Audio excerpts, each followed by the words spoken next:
The real story about the J6 pipe bomber is heating up, and they're trying to pin this on Trump. They're going to try and use this now, 4 years later, as proof that the pipe bomber was somehow MAGA and denied election results. Welcome to Doug in Exile. This is where the happy patriots are. I'm giving you this news because this does affect elections and culture, even though I believe the whole thing is another giant Democrat lie, which I'm going to expose to you and give you the reason why I know that the pipe bomber is not actually MAGA who denied election results. Let's watch. So this is where it starts this morning is Mike Benz says the charging docks in the J6 pipe bomber arrest look solid for his arrest. FBI seems to have his personal cell phone literally walking the pipe bomber's path. So it's a trace over. Everywhere the pipe bomber went on video, they now have it in his cell phone data. Now, here's what's weird. None of this evidence is new. That is, Christopher Wray had it. Wray's FBI simply lied, insinuating the phone data was corrupted, which the carriers denied. The phone data carriers denied that it was corrupted. Absolutely historic day for the FBI. Dan Bongino, the greatest FBI director, our buddy, working under Kash Patel. Anyone who says different is selling you something. Now, on that, what CNN is running with and why the left, watch how excited they are, man. These, I've never seen, well, that is the look of glee. Look at the look of glee. That's Wolf Blitzer on the left. Wolf Blitzer, who sounds like someone who belongs in, well, Germany, 1944. Wolf Blitzer. That is him smiling with glee on the left. That's as excited as he gets. They're trying to pin this going, hey, the FBI interviewed this Brian Cole, anarchist, and he denied the election results in 2020. Getting some more details on the man accused of planting pipe bombs right near the U.S. Capitol on the eve of January 6th. Sources tell CNN the 30-year-old suspect in this case, Brian Cole Jr., told investigators after his arrest he believed the 2020 election was stolen, providing the first indication into a possible motive. Let's go live to our senior justice correspondent, Evan Perez. He's here with us in the Situation Room. What else are we learning as this investigation unfolds? Well, Brian Cole, the suspect in this case, Wolf, sat for interviews, hours of interviews yesterday with the FBI. And among the statements that he made was that he believed the 2020 election was stolen. Now, that is a significant piece of information simply because there's been so much conspiracy. There's been a lot of speculation as to exactly what the motivation could be. Certainly because if you remember, those bombs were planted on January 5th of 2021, the day before the Capitol riot. They were discovered that afternoon of January 6, 2021, just as the mob of MAGA supporters was breaking through the first cordon of police lines. Now he's telling you stories to tie Brian Cole, that guy in the hoodie walking across and placing pipe bombs in the wide open that are not intended to blow up on anybody, I think, the way that they look. But now they're trying to tie all this to Trump on the ground and the J6 riots. Again, I'll give you a little more information, just let the news run, but I'll tell you why I believe this is complete BS. Again, I don't care if you believe the election was stolen or not. A lot of us, what they're really trying to impugn is my character. They want to say that if I believe the election was stolen in 2021, which, by the way, I'm telling you all, you guys, I'm iffy on it. I'm the most iffy out of all of us. My buddies, Neil Johnson and Peter and Ken Con and all the guys believe hardcore the election was largely stolen. And I'm not there because I think social media is so powerful. And if it was stolen, I'm with Victor Davis Hanson on this. It's that the courts allowed votes to come in 3 days after the election and didn't do signature matching on mail-in ballots. That's where I believe under the new COVID rules of loosening up the election rolls. We can't know. I think people were under a pretty deep spell by the media to scare everyone to thinking Trump was Hitler, and the people responded. I think people are much more like robots than that there's a printing machine of ballots out there. That's a very unpopular opinion, I know, with probably most of you. But I'm just telling you how I don't have to go to a conspiracy to believe that Biden, through twisting the courts could have won that election. Anyways, let's get back to the CNN story here. And then, of course, ransacking the Capitol. So the FBI investigators for a long time were trying to figure out whether the two things were connected. Now, They're not connected. There's certainly a lot more to learn about what his motivation was and whether this really explains everything. But certainly that statement that he provided to investigators in the last 24 hours is the beginning of the story here. Now, that's the only statement CNN is interested in, is that he believed the election was stolen. They're going, oh, so in the name of Trump and all of us who have questions about the election in 2020, we're going to be equated with a pipe bomber, a black pipe bomber.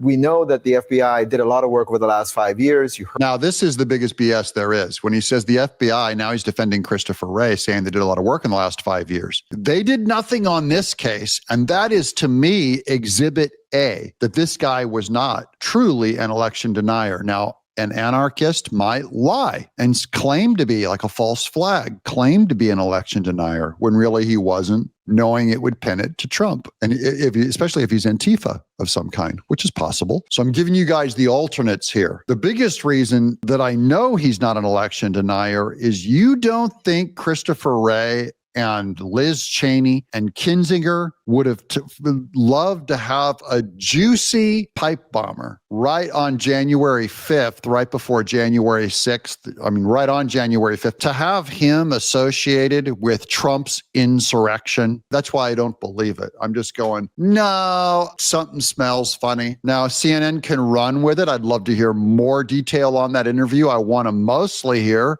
from the most reliable source on this whole thing, which is Dan Bongino and Kash Patel. They'll unpack this thing for us. Even them coming out yesterday and saying this pipe bomb is very dangerous. This was a very dangerous pipe bomb. I am not convinced that thing was a functioning pipe bomb. It just looked way too suspicious. I just don't believe anyone in post-2000 uses an egg timer. Sorry, something smells funny. Here's more on how bad it smells. Here's C3, photo 1, a man who said he could not identify the January 6th pipe bomber for almost 4 years, Christopher Wray. Photo 2, Christopher Wray, a man that had the January 6th pipe bomber's license plate, cell phone data, credit card purchase history, and video of him at the scene of the crime for almost 4 years. And he said, we're not going to prosecute. We're not going to even look at this guy. Maybe because they were too busy with their narrative that black people are oppressed by whites and it had to be a white person. Remember, that's who Biden said was the most dangerous person in America. I'm going to give you some of this because the Democrats have used the magic word racist for years to create a shield. This is where all the Somali corruption's coming from also. If you accuse them of doing anything fraud-based, they threaten to call you a racist. Here's the UK fed up. Okay then. All right, let's do this, shall we?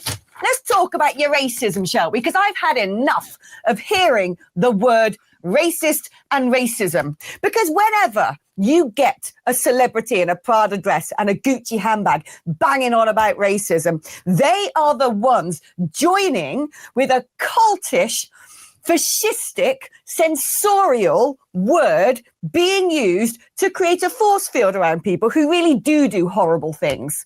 The word racist has become a tool of oppression by the elites to silence other people into not complaining about left-wing policies. There you go. That's how I get you to stop complaining about left-wing policies. I call you a racist, and then you cower because no one wants to be seen as a racist. Racism is a real thing, but it's not as big of a problem as the left just basically called Trump deplorables. Everyone's a racist.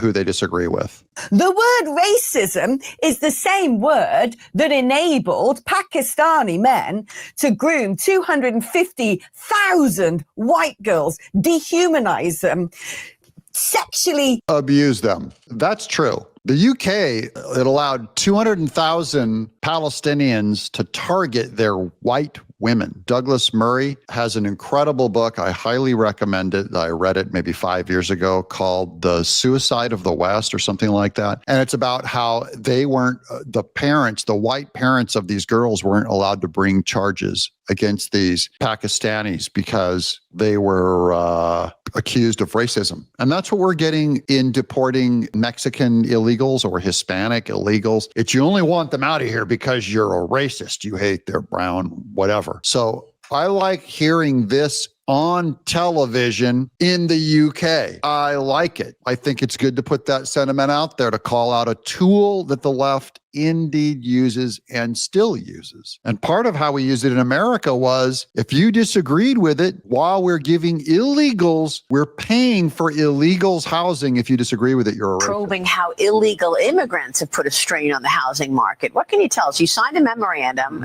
with the DHS to end wasteful misappropriation of taxpayer money. Okay, hold on. I got to show you something first because they're bringing on this guy to talk about how it was paying for racism. But look, this is my old me in the corner. Everyone complained, Doug, can you make yourself a little smaller? You're blocking everything. I've heard this for months and months and months. So look what I made last night. Dude, I'm smaller. You guys happy? Not as small as way over here. But that's the middle ground. I hope you guys are happy. Give me a thumbs up if you like this sized window better. Absolutely. For, quote, illegal alien exploitation of housing programs. You're also working with the Federal Housing Administration to crack down on government-backed mortgages for illegals. How do they get a mortgage if you're actually illegal in the country? Well, Maria, during the Biden administration, there were over 12 million illegal aliens that came over the border, straining our housing supply and making the costs go up. And so we work with Secretary Noem at DHS, as you alluded to make sure that only American citizens are living in HUD-funded housing. We also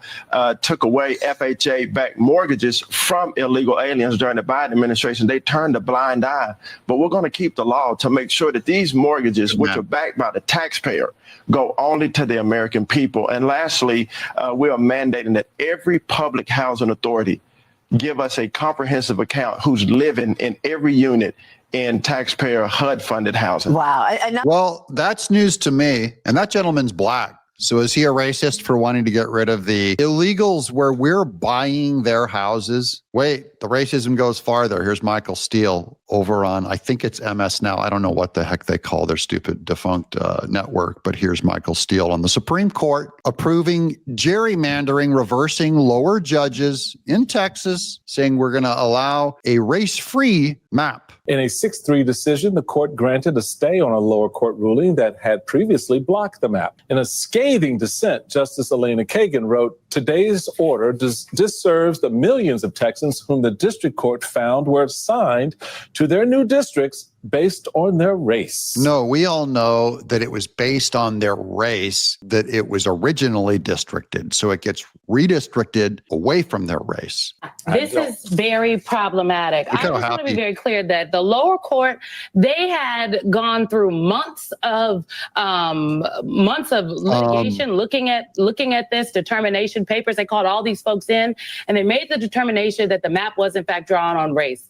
It's Timu, Dollar General Joy Reid. Sorry, guys, Supreme Court's against you. I'm pro the Supreme Court, unlike Michael Steele, who hates the Supreme Court and is a rebel and an insurrectionist against Supreme Court rulings. That's why he's criticizing them. And he's against Clarence Thomas, who ruled in favor of allowing the redistricting. And you know what that makes Michael Steele? If you're against Clarence Thomas, he's a racist. Michael Steele. There. I like throwing that word around too. How does it feel, Michael Steele? You're a racist. Okay. Finally, Trump is here. We're going to wrap it up with he's staying on topic with nuke the filibuster today. The Democrats' number one policy push is the complete and total obliteration of the United States Supreme Court. They will do this on their very first day in office through the simple termination of the filibuster, should they win the upcoming elections. That's in 2026, guys. We're calling it. We're trying to keep you on the news that matters. If I wanted more people just to watch and I was willing to lie, I would put Ilhan Omar on the thumbnail. Maybe I'll do it later today just to get the views so that I can finally give you the real news. This is real. This affects every one of us, guys. We got to help Trump win. Are you guys in on it? Are you in on helping us keep the House and the Senate in 2026? That's what's happening. And don't let people call you a racist and want to stop illegals, Somali corruption. I'm not even brave. I'm apathetic. I don't care what they call me. You can call me whatever you want. I'll deal with my own what's wrong with me. And it's not racism. I'm Doug in Exile.